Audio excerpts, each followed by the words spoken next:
بسم اللہ الرحمن الرحیم۔ السلام علیکم۔ امید کرتی ہوں آپ سب خیریت سے ہوں گے۔ میرے اللہ تعالیٰ سے دعا ہے اللہ پاک آپ کو تمام پریشانیوں سے محفوظ رکھے، آمین۔ معزز خواتین و حضرات، آج ہم بات کریں گے تاریخ اسلام کی سب سے پہلی مسجد، مسجد قباء پر۔ نبی اکرم صلی اللہ علیہ وسلم نے سب سے پہلا کام مسجد قباء کی تعمیر کا کیا۔ اس کا پہلا پتھر نبی اکرم صلی اللہ علیہ وسلم نے خود اپنے دست مبارک سے رکھا۔ اس کے بعد حضرت ابو بکر رضی اللہ عنہ اور حضرت عمر رضی اللہ عنہ نے ایک ایک پتھر رکھا۔ قباء وہ تاریخی مقام ہے جہاں اسلامی تاریخ کی پہلی باقاعدہ مسجد تعمیر ہوئی تھی۔ آج قباء کا تعارف کرایا جائے گا۔ لاکھوں مسلمان دنیا کے گوشے گوشے سے ہر سال ارض مقدس آتے ہیں۔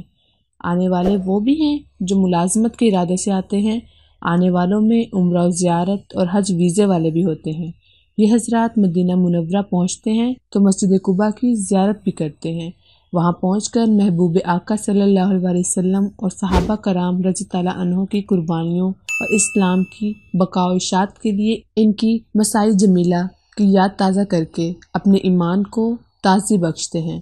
قباء میں ہوتے ہیں تو تاریخی صفات کے ورق گردانی کرتے سوچتے ہیں کہ کس طرح صحابہ کرام رضی اللہ عنہ اسلام کی اشاعت کی خاطر محبوب آقا صلی اللہ علیہ وسلم کے لیے سینہ سپر ہو گئے تھے اور کیسی کیسی قربانیاں دے کر دین حق کا بول بالا کیا تھا۔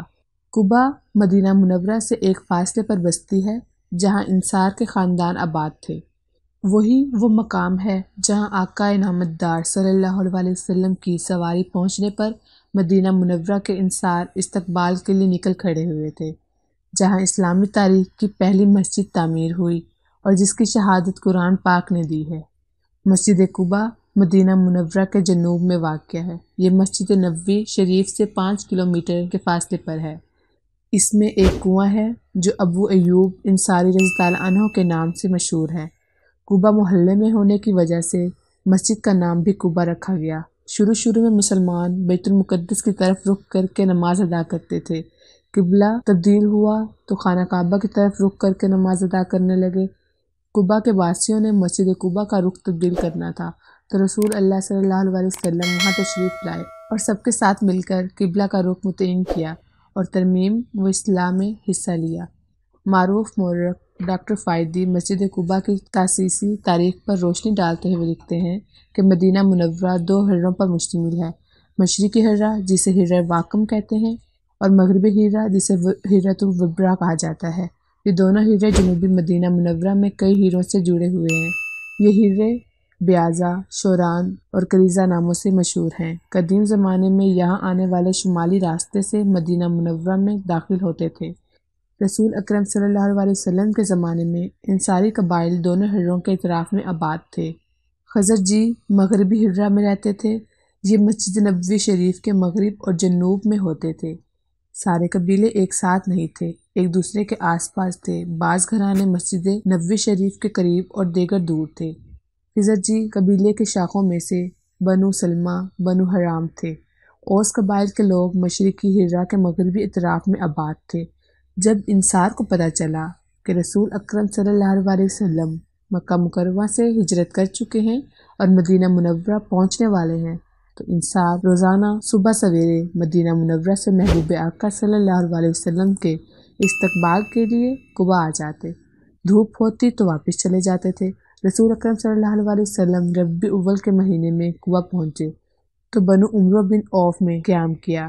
آرام کے بعد نبی اکرم صلی اللہ علیہ وسلم نے سب سے پہلا کام مسجد قباء کی تعمیر کا کیا۔ یہ مسجد کلثوم بن ہدم کی زمین پر قائم کی گئی۔ اس مسجد کا پہلا پتھر نبی اکرم صلی اللہ علیہ وسلم نے خود اپنے دست مبارک سے قبلہ رخ رکھا۔ اس کے بعد حضرت ابو بکر رضی اللہ عنہ اور حضرت عمر نے ایک ایک پتھر رکھا۔ صحابہ کرام رضی اللہ عنہ نے اس کی تعمیر میں بڑھ چڑھ کر حصہ لیا اور نبی کریم صلی اللہ علیہ وسلم خود بھی مسجد کی تعمیر کے لیے کام کرتے رہے۔ اسلام میں سب سے پہلے یہی مسجد تعمیر کی گئی جو 8 تا 11 ربیع الاول کی 1 ہجری مطابق 3 ستمبر 632 عیسوی کے درمیان تعمیر کی گئی۔ سورہ توبہ کی آیت 108 میں اسی مسجد کا اس طرح ذکر کیا گیا ہے۔ ارشاد باری تعالیٰ ہے، جو مسجد اول روز سے تقوی پر قائم کی گئی تھی وہی اس کے لیے زیادہ موزوں ہے کہ تم اس میں عبادت کے لیے کھڑے ہو۔ اس میں ایسے لوگ ہیں جو پاک رہنا پسند کرتے ہیں اور اللہ کو پاکیزگی اختیار کرنے والے ہی پسند ہیں۔ حضرت عبداللہ بن عمر سے روایت ہے کہ نبی کریم صلی اللہ علیہ وسلم مسجد قباء کی زیارت کے لیے کبھی سوار اور کبھی پیدل تشریف لے جاتے اور 2 رکعت نماز پڑھتے۔ نبی کریم صلی اللہ علیہ وسلم کا ارشاد ہے، جو شخص اپنے گھر سے وضو کر کے مسجد قباء میں 2 رکعت نماز ادا کرے تو اسے ایک عمرے کا ثواب ملے گا۔ منافقین نے اس مسجد کے بالمقابل ایک مسجد تعمیر کی تو انہوں نے رسول اکرم صلی اللہ علیہ وسلم کو اس میں نماز ادا کرنے کی دعوت دی۔ حضرت جبرائیل علیہ السلام آئے اور رسول اکرم صلی اللہ علیہ وسلم کو ان کے فریب سے آگاہ کیا اور یہ آیت پہنچائی، کچھ اور لوگ جنہوں نے ایک مسجد بنائی اس غرض کے لیے کہ دعوت حق کو نقصان پہنچائیں اور اللہ تعالیٰ کی بندگی کرنے کی بجائے کفر کریں اور اہل ایمان میں پھوٹ ڈالیں اور اس بظاہر عبادت گاہ کو اس شخص کے لیے کمین گاہ بنائیں جو اس سے پہلے اللہ اور اس کے رسول کے خلاف برسر پیروکار ہو چکا ہے۔ وہ ضرور قسمیں کھا کر کہیں گے کہ ہمارا ارادہ تو بھلائی کے سوا دوسری چیز کا نہ تھا، مگر اللہ گواہ ہے کہ وہ قطعی جھوٹے ہیں، تم ہرگز اس عمارت میں کھڑے نہ ہونا۔ قرآن کریم میں منافقین کی مسجد کو مسجد زرار کا نام دیا گیا۔ رسول اکرم صلی اللہ علیہ وسلم نے اسے زمین بوس کرنے کا حکم جاری کیا تھا۔ ڈاکٹر فائدی نے لکھا کہ رسول اللہ صلی اللہ علیہ وسلم کے انتقال فرما جانے کے بعد مسجد قباء کی تجدید کی گئی۔ خلیفہ سوم حضرت عثمان بن عفان رضی اللہ عنہ نے توسیع کرائی، جبکہ عمر بن عبداللہ نے ولید بن عبد الملک کے عہد میں توسیع اضافہ کرایا، اس کا منار بنوایا اور دلان بنوائے۔ موصل کے حکام میں سے پہلے جمال الدین اصفہانی نے 555 میں مسجد قباء کی تجدید کرائی، پھر 671 میں تجدید ہوئی۔ آگے چل کر ناصر بن قداوند نے 733 میں تجدید کرائی۔